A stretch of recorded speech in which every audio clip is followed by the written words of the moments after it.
Օգոստոսի 6-ից 9 Լոռու փոքրայրումում կրկին բնության պահպանությամբ մտահոգ մարդիկ են հավաքվել։ Մեկնարկել է Էկոակտիվիզմի ակադեմիայի 6-րդ հոսքը։ Շուրջ 60 դիմորդներից նախընտրական փուլը հաղթահարել է 22-ը, որոնք հնարավորություն են ստացել 3 շրջափուլով ուսումնասիրել Հայաստանի բնապահպանական խնդիրները, դրանց դեմ պայքարելու մեխանիզմները։ Որ ինձ նամակ եկավ մեյլից, որ ձեզ ընտրել են, այն իմ նման աշխարհը իմն էր, ասի անպայման պիտի ես երկրորդ անգամ գամ, որտեղ առաջին անգամվա տպավորությունից շատ լավն էին։ Ես Էկոակտիվիզմի ակադեմիայի մասնակցում եմ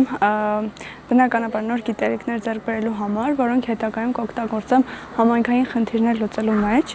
Այստեղ ծանոթացա շատ մարդկանց հետ, ումից վստահաբար կարող եմ գիտելիքներ ու խորհուրդներ ստանալ։ Փորձեմ այն հնարավորությունը, որը այսօր ընձեռվել է այս դասընթացի միջոցով, տանեմ իմ բնակավայր համայնք, այնտեղ արդեն կարողանամ երիտասարդների հետ աշխատել։ Նարինե Մարտիրոսյան ակադեմիայի մասնակիցներից է, շատ ուրախ է, որ վերջապես հնարավորություն է ստացել մասնակցելու ակադեմիային։ Կարծում է, որ այստեղ ստացած գիտելիքներ կկարողանա փոխանցել նաև իր աշակերտներին։ Տպավորությունը շատ լավն է, նախ տարածքը, որտեղ հիմա գտնվում ենք, շատ դրական է տրամադրում մեզ, իսկ ակադեմիան շատ հետաքրքիր է անցնում,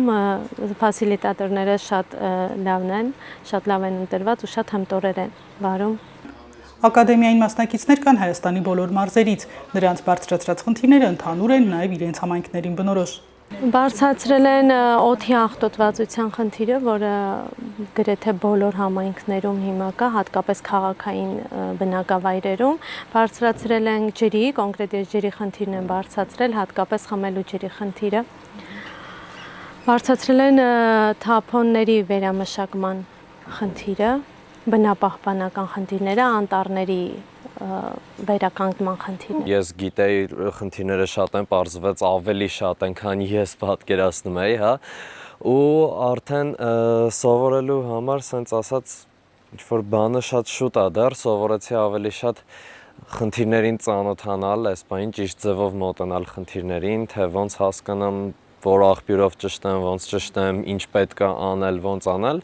ու հետագայում ավելի շատ բան կսկսեմ սովորել էլի։ Թե ինչ կարգով են անցկացնում, ոնց են անցկացնում գիտելիքի փոխանցման տեխնիկան էլ է, այսպես ասած, ամեն ինչ շատ հրաշալի է ու տպավորված եմ բավականին։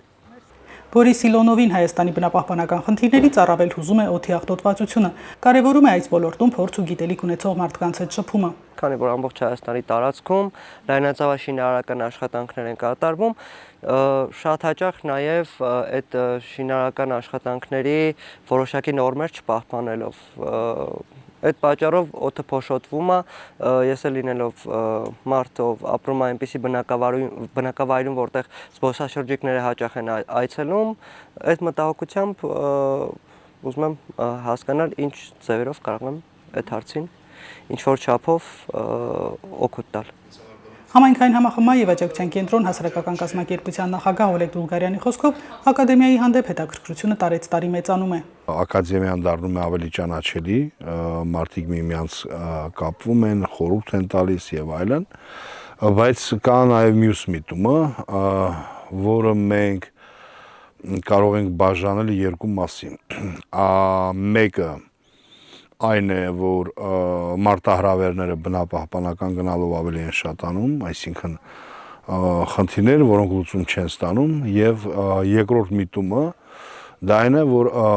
շատ դեպքում ակտիվ մարդիկ ցանկանում են որևէ պրոակտիվություն ցուցաբերել եւ ինչ որ փոփոխություններ բերել իրենց եւ շրջապատի կյանքում։ Այսինքն մի մասով դա հենց մարտահրավերով պայմանավորված ներկայությունն է, մյուս մասով փոփոխություն բերելու, հա, եւ այդ երկու համադրումները իրենք բավականաչափ միմյանց համահունչ են։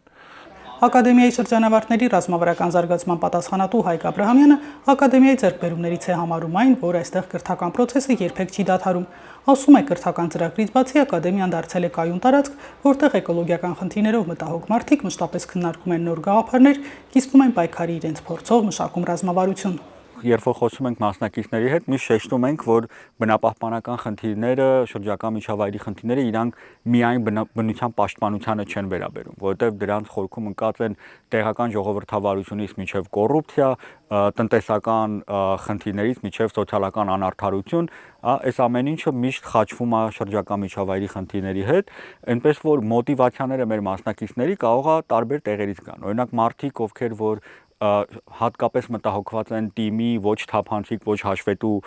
գործելակերպից կարող է դիտարկեն